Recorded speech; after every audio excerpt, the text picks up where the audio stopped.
রাস্তা বন্ধ করা এটি তো কোনো সমাধান হতে পারে না, যেহেতু তৃতীয় পক্ষ তাদের মাথায় ঢুকে দিয়েছে। দুর্ভাগ্যজনক আমরা বলেছি, এবং শিক্ষার্থীদেরকে আমরা বলেছি যে আপনাদের যৌক্তিক দাবি থাকতে পারে, কিন্তু আপনাদেরকে অনেকে সাবোটাইজ করতে পারে, সেটি তারা নিজেরাই আজকে এখানে দেখেছে। আমরা তাদেরকে বলেছি তাদের যদি অন্য যুক্তি থাকে, বিশেষ করে পদার্থবিজ্ঞানের দুইটি কোশ্চেনের বিষয়ে তাদের আপত্তি আছে, আমরা বলেছি যদি তাদের এ বিষয়ে দ্বিমত থাকে তারা শিক্ষা মন্ত্রণালয়ে আলাপ আলোচনা করতে পারে, আমরাই তাদেরকে নিয়ে যাব, তারা যদি প্রতিনিধি দিয়ে থাকে। এর বাইরে তারা যে বিষয়ে আলাপ আলোচনা করুক আমরা তাদেরকে নিয়ে যাব।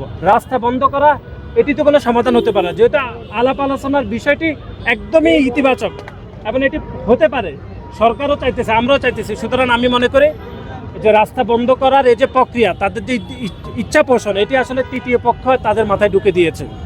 সেটা আপনারা গণমাধ্যমের কর্মীরাও দেখেছেন যে কিভাবে শিক্ষার্থীদের মধ্যে অন্য লোকজন শিক্ষার্থীদের আইডি কার্ড দিয়ে আন্দোলন করার অপতৎপরতা দেখিয়েছে। আমি মনে করি তাদেরকে আমরা বলেছি যে আপনারা সতর্ক থাকুন, আমরা সতর্ক রয়েছি, এবং তাদের যৌক্তিক দাবি আমরা সরকারের কাছে পৌঁছে দিব, চাইলে তারাও যাইতে পারে, আমরা সে কথাই বলেছি।